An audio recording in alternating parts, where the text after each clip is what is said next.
Hi, I'm Timothy Alexander White, your host and master of ceremonies for Festival at Sea, BlueTube Television, and along with my co-host, Karwanna Dyson, we're going to talk to Mark Curry here.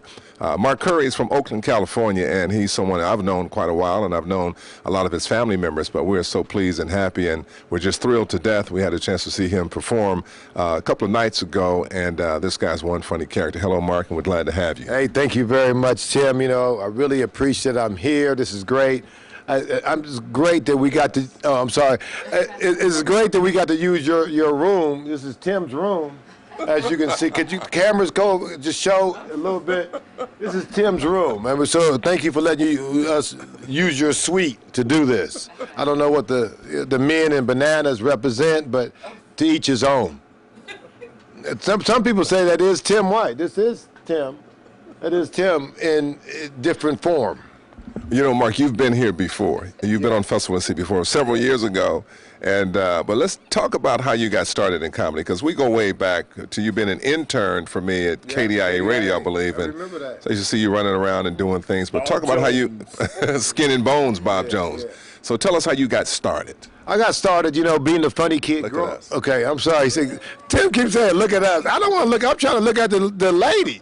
And she got a little split. I'm looking at a little leg right here. I'm trying to be good. And she's showing me leg up here. I'm trying to, well, my leg is best. I mean, I'm trying to do my best, my breast job. This is crazy.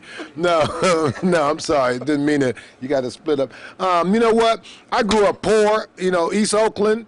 73rd Avenue, so we didn't have the outlets of anything. So only thing we had was talk about each other, you know, casing. So we would do at night, you know, we would come outside and be in front of the house and just talk about people. Just talk, you know, look at this brother's shirt, you know, look at that, you know, and blah, blah, blah. And that's how I started doing comedy. And yeah, this is a nice shirt. This is a nice shirt. I like this shirt. I can see that he cut it. It used to be a long sleeve. You can tell he cut it because it got a. I never seen a shirt with a cuff in it. Anyway, but but that's what we would do. That's where it started, Tim. Just being funny, being poor, and just talking about each other. You know, that's where it started. And you built your rep up in the hood. You didn't have nothing. I didn't have no tennis shoes.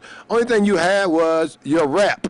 You know, so that dude could talk about somebody real good. So that was my bravado right there. And that's true. That's honest. And that's where it came from. I think that's like, you find a lot of that in like family. What you say about my mama? I said, your mama said, no, I just said. I think that's, you find that a lot in like poor communities where, you know, it's a lot of children in the household or things like that. You cap on each other, so that's the outlet that you have. Because, you know, I grew up with 7, like it was 7 of us, so, you know, yeah. So even within my family, Tim talking about each other, shoot.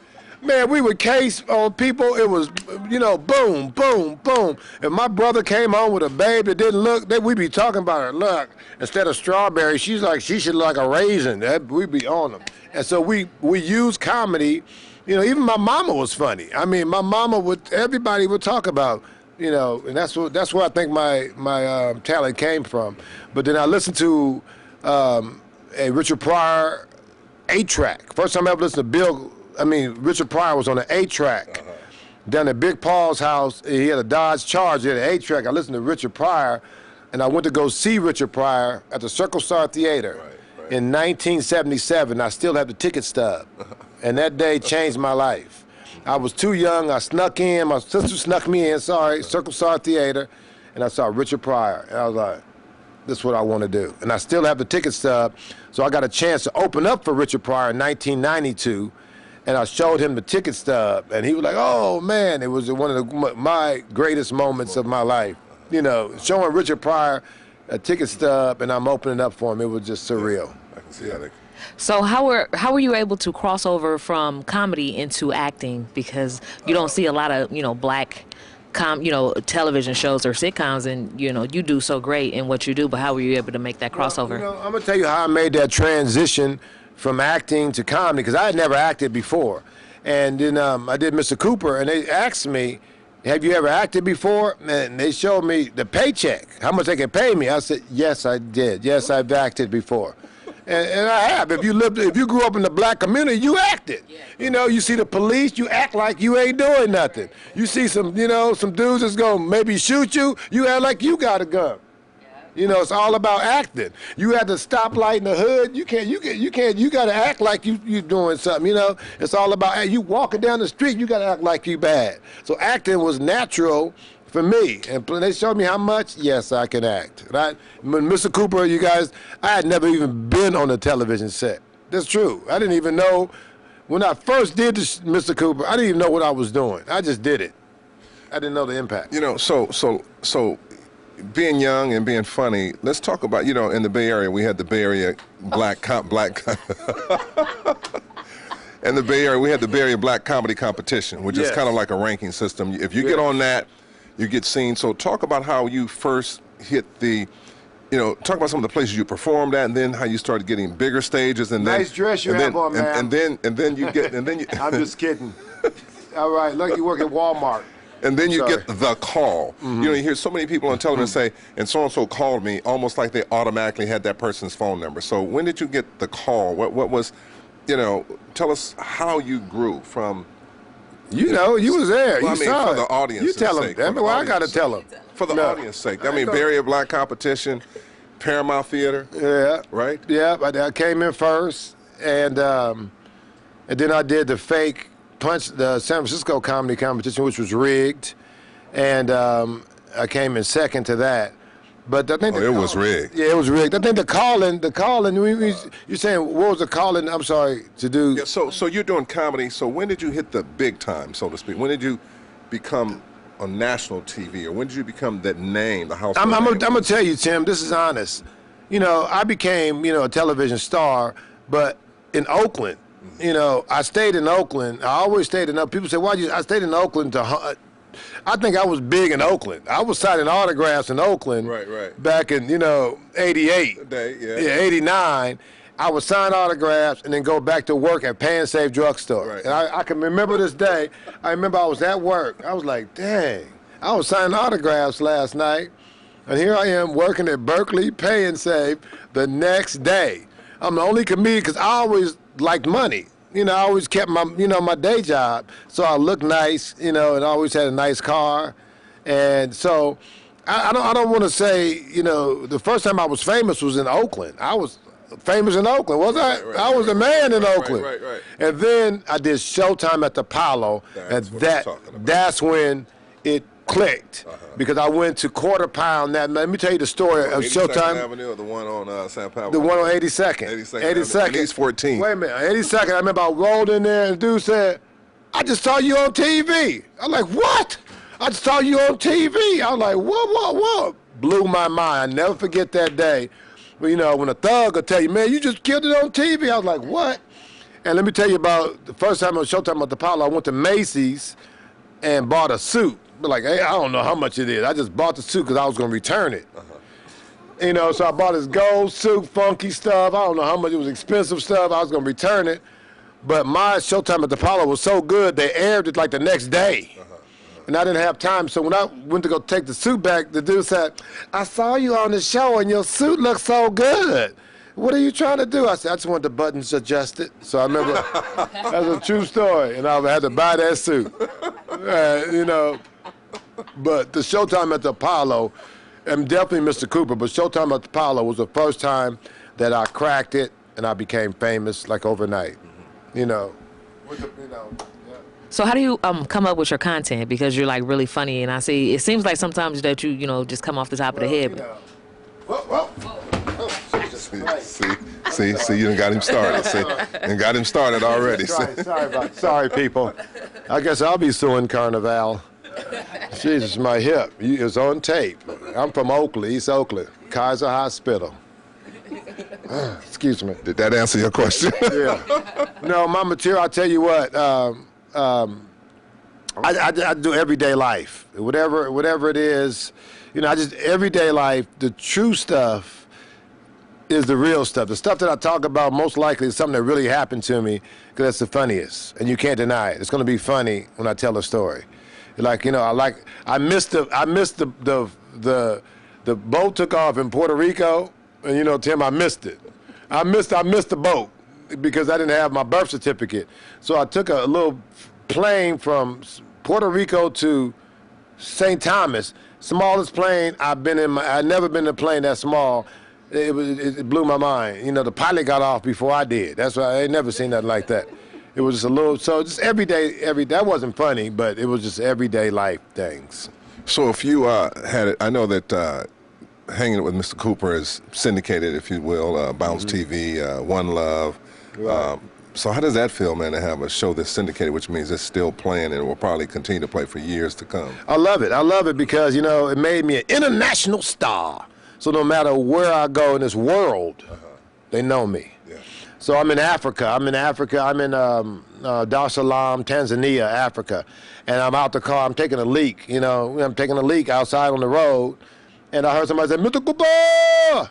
Mr. Cooper! And I look, you know, what the heck? He said, hear that? I look up on the mountain, and these dudes see me. And I said, Mr. Cooper! I'm like, how they know me? So they came down the mountain, these brothers with no shoes on, Maasai warriors. I said, how do you know me? He said, you're the only tall man we know you from a distant Mr. Cooper. So it blew my mind.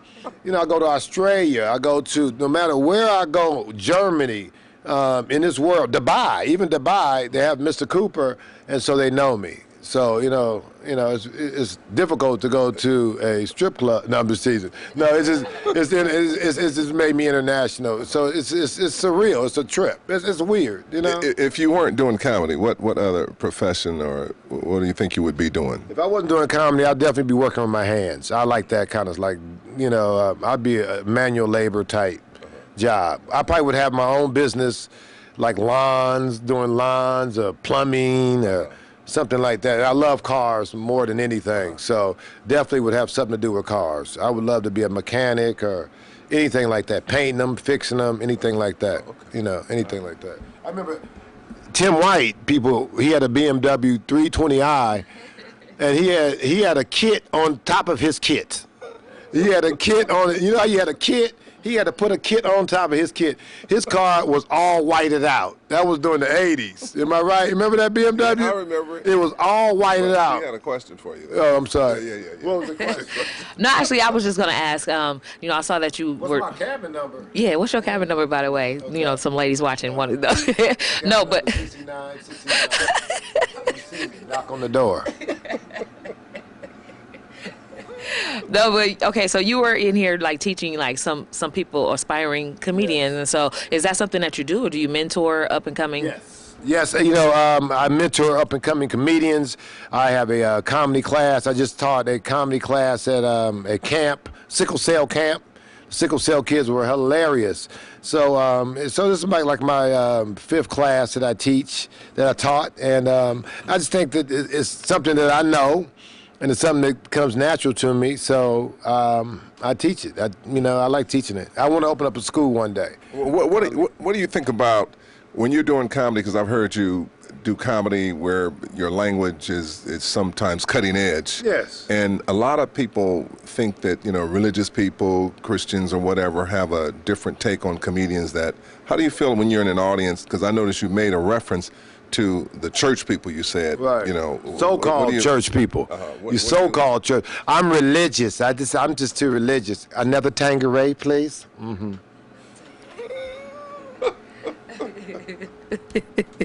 I'm just getting your laugh. My thing is this, you know, you got to please. You can't just please one side of people and stand up. And so you have to please everybody. You have to, you know, toe the line sometimes. You know, it was 11 o'clock show. If it's 11 o'clock at night, I'm gonna push the edge a little bit, you know, for the little thug life we got in there. You know, they want to hear. You cannot dominate. I can go clean, I can go dirty, I can go middle, I can do whatever it takes. And so, you know, that's where, I do corporate, so a lot. Because even some of the things you talk about, well, I don't want to, I'm not berating Christians, of course. Right. I'm just saying even religious people still go through the same things, regardless of whether you're talking about it or how you use words for seasoning, if you will. Yeah, for seasoning. And, because you're religious, what does that mean? That's your business. That doesn't dictate me. I do what I want to do, and you do what you want to do.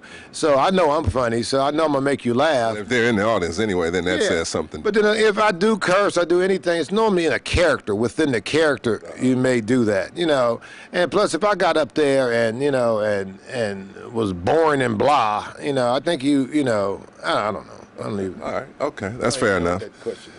Well, any more questions? Well, I was just gonna say. I'd like to ask a question. Go ahead. Why do you have this towel here? What does the towel mean? What was the towel for? I just asked a question. I know it was white night. You didn't have a shirt or something like that. Well, Okay. earlier when I came Never in here, mind. I What had do you just, wanna- Jody Watley. I know you have so you have the syndicated show Peaches and Herb. Right here. You gonna do a duet later on? I'm sorry. We might do a little something. We could do it. Yeah, I can say. Which one do you hear? What do you want? This is singing live. Come on. You serious? Yeah. Okay. So since my girls are on the ship, I love SWV. I'm gonna do a little bit of something. Okay. I don't know what it is that you've done to me, but it's got me to act in such a crazy way. SWV. Let them sing it. Yeah. I thought that was VW. You did good. You did good. You did good. You did good. Oh yeah, no, lotion. It's lotion. This is Mark Curry, my co-host Karwanna Dyson. I'm Timothy Alexander White, host and co-host for BlueTube Television on Festival at Sea 2014. All right? Thank you for watching. There we go. And continuing on with talking to some of our DJs and our MCs here, this is Tay Rock, and Tay Rock is from the ATL. How you doing today? I'm doing good, man. Doing good. Enjoying the cruise, enjoying the energy of all the people from all over. It's really exciting. One of my favorite trips to do, just see so many people from the East Coast, West Coast, Midwest. Amazing to see how the word of mouth of this trip has really traveled and keeps traveling. So, yeah. You mentioned energy. Tell us, how important is the energy to you as far as the crowd responding to what you're doing? The energy is everything. The energy, it's how do you say it? It's like a virus. Like when you're in the room and it could be like that whole side of the room could be quiet. If you get this side going, it transfers. They have no choice but to have a good time. And one of the things that I like about Festival at Sea is such good energy. You can see that people generally come here because this is their time. This is their time of the year. They're gonna let it all hang out in a good way, a good respectful, professional way. So and you don't see a lot of that. It's hard to find that just all around, especially with 4,000 people at one time, and you rarely ever see a hiccup. So, DJ Tay Rock, I know that you're from the ATL and you're spinning on Hot 103 out in Atlanta. And so you also have your own nightclub, right? Frankski's. So can you tell us a little bit about your industry experience and how long you've been in the business and how you've come to open up your own nightclub? What has that been like for you? Well, I started DJing in '91, my senior year in high school. And how they say it's not about the, they say it's not about the end destination, it's about the journey. And from doing house parties to where we were charging guys $1 and girls 50 cents to get in, all the way through doing house parties, all the way up to, it's weird because the guy that I opened up the restaurant with is my mentor, and his name is Frank Ski. So he got me right out of high school. I started doing his college parties, and eventually he was the reason that I moved to Atlanta, because he was Atlanta's morning show radio host, and he brought me down to be his DJ. And eventually I branched off and I went on tour with Russell Simmons, and then when I came back from that, him and I ended up partnering to do parties together. And we would go around, because we were on the same station and we were the two go-to guys on the station. The promoters would play against us, and they would hire me, fire him, hire me, fire him. So we kind of shook the city up, and we told all of them, y'all can't hire us anymore. We're going to do our own parties. Okay. So we went directly to the club owners. But then the club owners screwed us over. They let us come in and they let us build the night all the way up, and then they say, okay, we don't need you anymore. So they did that to us one too many times, and we just sat back. It was my birthday. They did that to me, my birthday party, and we made this club a whole lot of money. and they just the next day they were just like, we don't need y'all no more. So at that point, 1 year from that day, we opened up our own place. Your birthday present. How long you been here at Festival at Sea? This is my 8th trip. My eighth year. Okay, all right. You like it? You'll enjoy it, I take it. Oh, I'm loving it, man. Definitely. Okay. Love it. So spending here, you know, on Festival at Sea, I know that, you know, we have the West Coast is heavy. We're in the house. We're deep, you know. And I know you're from Atlanta. You're an Atlanta DJ. So how has, like what type of music do you feel like this crowd leans towards? Because I know you play some hot Atlanta, you know, type of music too. I mean, that honestly makes it easy for me because I always feel like I'm not the only one, but like it's always easy for me. It gives me a lane to say, I'm from the East Coast, so all the East Coast people, y'all ride with me. And, you know, honestly, you guys the West Coast, it probably is a 2.5 or 3 to 1 difference, but it's a good thing. And the one thing I will say about the West Coast, like, you guys know music. Like, so it's not like you're just stuck on the West Coast. You guys have some of the best musical knowledge. Because I mean, look at the background of people who really come from the West Coast. So you guys know instruments and sounds. So it doesn't matter where the music is from. You guys just like good music. You know, I don't think there's any better time to conclude this without, you know, receiving a compliment like you've just given the West Coast. So we're gonna say thank you so much, man, and and thanks for stopping by talking with us. All right, we just want to give the people an opportunity to see you and know a little bit about you. All right, man. Thanks a lot, man. All right, thank you, bro. All right.